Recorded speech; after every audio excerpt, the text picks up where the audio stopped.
Você tem autismo? Né? Eu conheço pessoas com autismo e não é como você.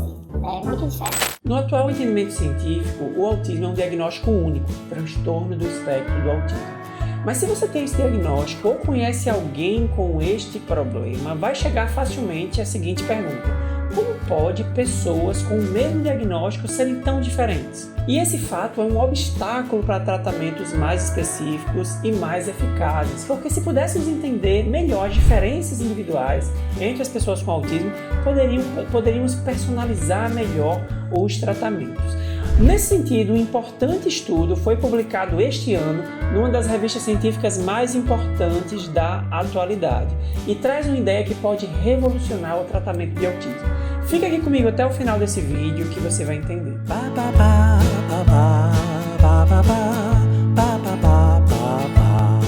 Olá, eu sou o Dr. Thiago Bezerril, médico psiquiatra, e aqui eu te ajudo a entender melhor sobre psiquiatria e saúde mental. Se você gosta de vídeos como esse, já se inscreve no canal para acompanhar as próximas publicações e dá o like aqui embaixo para sinalizar para o YouTube que esse vídeo é importante. Eu já falei em muitos outros vídeos aqui nesse canal que o autismo é um espectro. E entender essa questão do espectro ajuda a entender a natureza desse problema e poder entender também a diferença que existe entre os atípicos e os típicos. E dentro do espectro do autismo, as pessoas que têm esse diagnóstico, elas podem ser muito diferentes entre si. Isso é um fato que pode ser visto a olho nu. E a grande questão aqui que eu vou discutir com você é: como é que entre as pessoas que têm esse diagnóstico nós podemos fazer diferenciações? Ou será que é válido buscarmos dentro desse grande espectro categorias ou subdivisões? Essa é a questão fundamental para que a gente consiga personalizar melhor os tratamentos. Mas observe o seguinte: de alguma forma nós já fazemos isso. Quando a gente vai programar um tratamento, planejar um tratamento para uma pessoa que tem esse diagnóstico, transtorno do espectro do autismo, independente da faixa etária, a gente já busca uma grande personalização, entendendo melhor quem é esse indivíduo, quais são as necessidades dele, quais são as dificuldades que ele tem. Isso já é feito quando estamos fazendo o planejamento terapêutico. Mas eu não falo desse tipo de diferenciação, eu falo realmente de entendermos melhor se existem categorias dentro do espectro. Veja, eu vou fazer uma comparação aqui com o que acontece hoje quando estamos tratando depressão. A depressão é um diagnóstico único, o episódio depressivo ele é um diagnóstico único, mas dentre as pessoas que sofrem de depressão existem diferentes categorias, a começar pelo diagnóstico de base. Existe a depressão que está dentro de um transtorno unipolar e a depressão que está dentro de um transtorno bipolar. Já fiz vídeo aqui no canal sobre isso, explicando melhor. Mas, então, dentro das depressões existem categorias, tipos de depressão e que são fundamentais quando a gente está planejando, por exemplo, um medicamento. Sabemos que determinados medicamentos agem em sintomas específicos de depressão. Então, categorizar essas depressões ajuda muito, nos ajuda muito a ter uma melhor eficácia, um melhor alvo terapêutico. Dentro do autismo existe já discussões disso há muito tempo. Na verdade, o autismo, na forma como a gente entende hoje, já foi uma junção de alguns diagnósticos que eram vistos e separados, por exemplo, síndrome de Asperger, autismo infantil, transtorno desintegrativo da infância. Essas eram categorias que tinham no DSM-4, que era o antigo código diagnóstico, antes do atual que usamos, que é o DSM-5. Mas dentro desse entendimento do autismo como um grande espectro, há uma busca de entender mecanismos específicos que ajudem a categorizar, criar subdivisões dentro do autismo. E definitivamente essa não é uma missão fácil, porque a gente está lidando com um fenômeno muito complexo que é o autismo. E como tudo na natureza acontece da forma de espectro, quando a gente tenta categorizar, a gente sempre vai encontrar bastante dificuldade. E aí é que a gente chega nesse estudo que eu citei aqui no início do vídeo. Vou colocar aqui na tela para você e vou deixar aqui na descrição do vídeo o endereço eletrônico para você conferir o artigo na íntegra, Mas perceba o título do artigo, Tipo assim, mecanismos moleculares e de nível de rede, de redes neurais, ajudam a explicar as diferenças individuais no transtorno do espectro do autismo. Então, o que é que esse estudo fez? Ele pegou bancos de dados de neuroimagem, São exames que a gente faz para verificar como o cérebro está funcionando num determinado momento. Então, banco de dados de neuroimagem de pessoas que já tinham diagnóstico de autismo e ele comparou com pessoas que não tinham diagnóstico, controles típicos.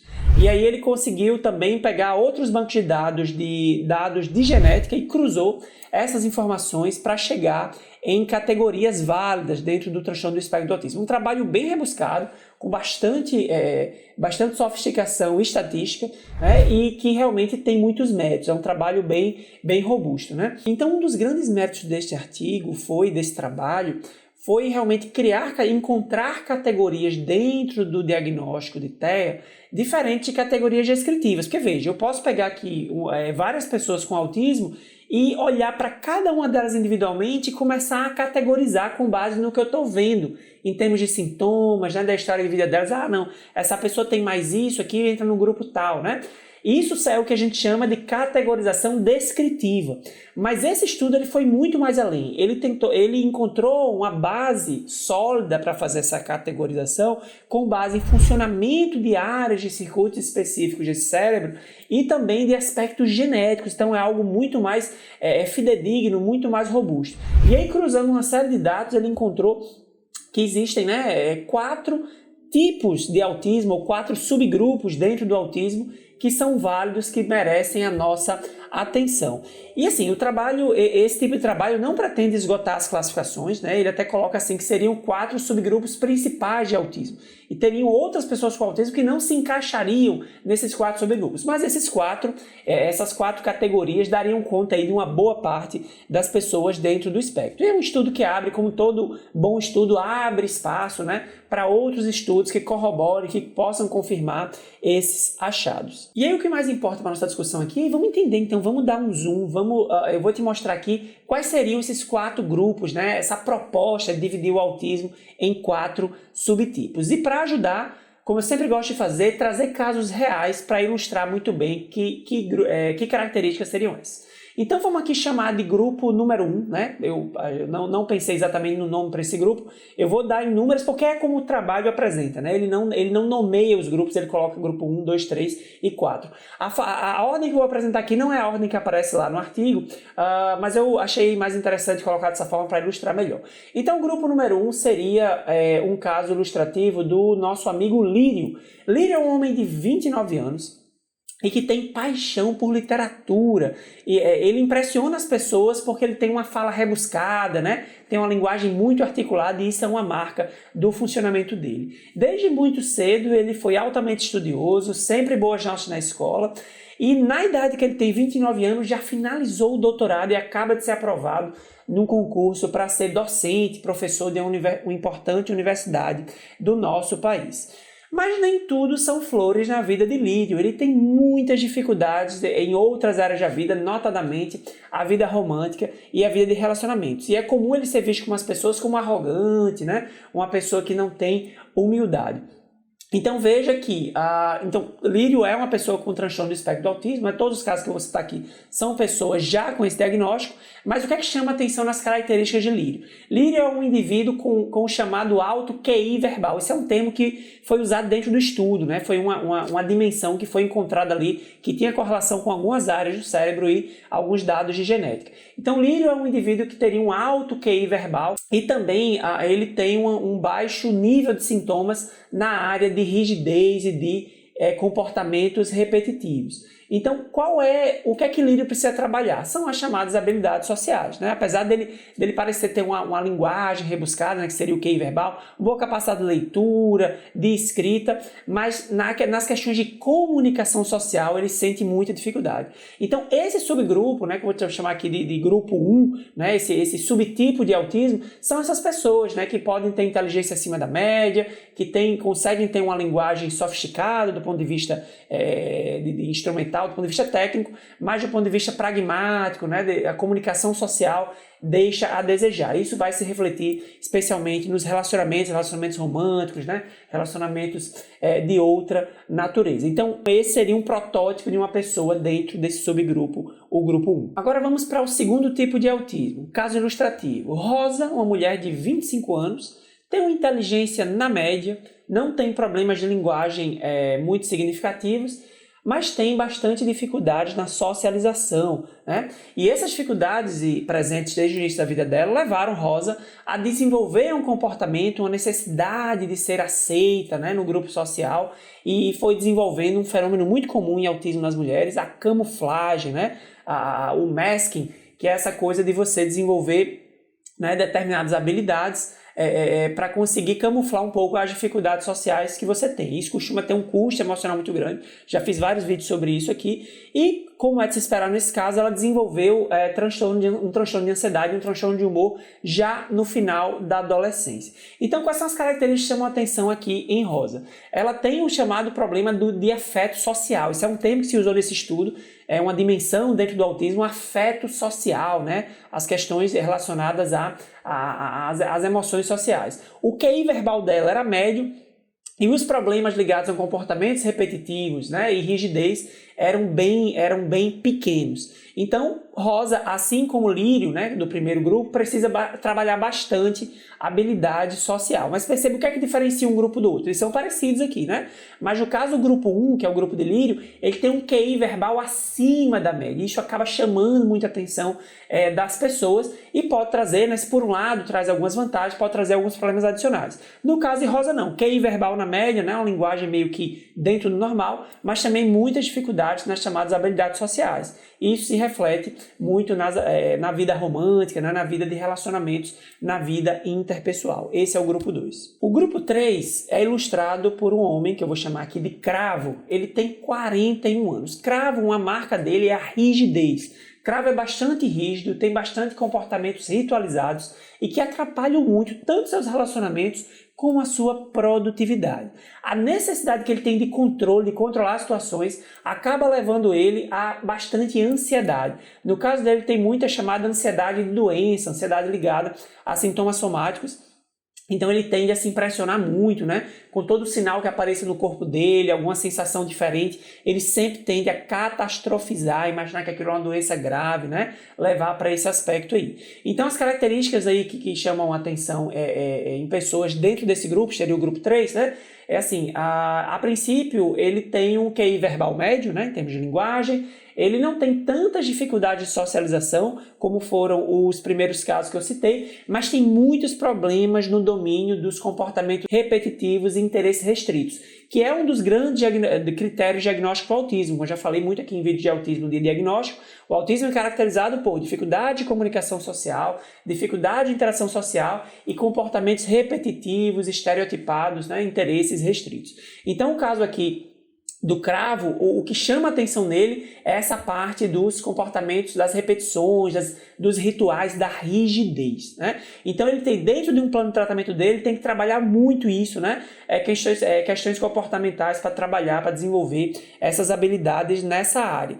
E esse caso, né, dentro das áreas que foram mapeadas no estudo, que estão alteradas as questões de conectividade, esse é um paciente que pode ser muito beneficiado por medicamentos que reforçam transmissão de serotonina. Isso é uma coisa que a gente já vê na prática.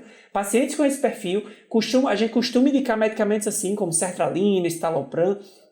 São remédios que atuam aí reforçando o circuito de serotonina e que é algo que está disfuncional no cérebro dessas pessoas. E aí, para o último grupo que está proposto lá, o último grupo dentre os grupos propostos no estudo, vou chamar aqui de grupo 4, ilustrado por uma criança, Bromélia. Ela tem 9 anos, é uma criança que não é verbal, ela não tem linguagem funcional, tem muitos acessos, muitos episódios de desregulação emocional, muitas estereotipias e bastante seletividade alimentar. Além do autismo, Bromélia tem um diagnóstico comórbido de transtorno do desenvolvimento intelectual. Ela tem um QI, né, abaixo da média e bastantes dificuldades adaptativas. Então, esta é um indivíduo, uma criança que tem bastante dependência para as atividades diárias, né? Esse aqui é o que chamamos hoje de nível autismo, nível de suporte 3. Então, as características que chamam atenção nesse grupo, que Bromélia é um exemplo dele, são bastante problemas de comunicação, né?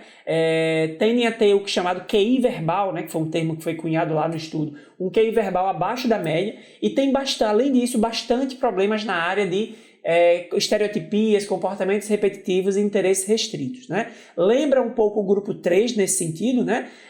Mas é um caso que acaba sendo mais grave em termos de funcionamento. Então, bastante prejuízo, precisa de um nível de suporte mais alto, e esse indivíduo, nesse grupo, precisa de uma terapia comportamental mais ampla, né? E até medicamentos com alvos diferentes. É comum pessoas desse perfil precisarem usar mais de um medicamento porque tem alvos diferentes. Então perceba, cada um desses 4 grupos aí que eu descrevi tem características diferentes, né? São padrões diferentes, e esse é um dos grandes méritos do estudo. Ele encontrou um correlato cerebral muito específico, né? Áreas do cérebro, com circuitos cerebrais que estavam afetadas de forma diferente em cada um desses 4 subgrupos, e também correlacionando com dados genéticos, né? Genes, né? Expressões gênicas diferentes.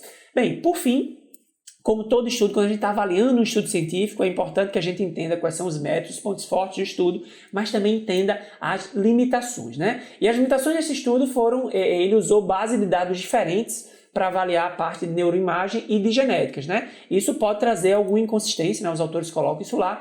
A amostra total do estudo não é uma amostra tão grande, não é uma amostra tão pequena, mas também não é uma amostra tão grande para termos assim, para a gente conseguir assim, ganhar uma validade melhor, precisaria de uma base maior, né? E também uma coisa importante, pouca representatividade feminina. Existiam poucas mulheres dentro do estudo. Como é de se esperar em estudo de bancos de imagens, né? A gente vem de um histórico em que o autismo ele foi diagnosticado muito mais em homens. Ainda é assim, isso tem diminuído, a gente tem aumentado muito os diagnósticos em mulheres, mas quando a gente vai pegar banco de dados, a representação feminina lá é muito pequena, né? Então isso pode nos fazer especular que todos esses achados eles podem não ser tão bem aplicados, ou pelo menos de forma integral, dentro do gênero feminino. E assim chegamos ao final do vídeo de hoje, em que eu te apresentei aqui um importante estudo publicado na revista Nature sobre uma proposta de subtipos, uma classificação para o autismo, aí, pelo menos em 4 grupos, com base em achados de neuroimagem, achados de funcionamento do cérebro e dados genéticos. Se você gostou desse vídeo, dá o like aqui embaixo, para sinalizar que esse vídeo é importante para o YouTube, e deixa aí um comentário, alguma dúvida que tenha ficado, que eu vou ter o maior prazer em te esclarecer. Até o próximo vídeo.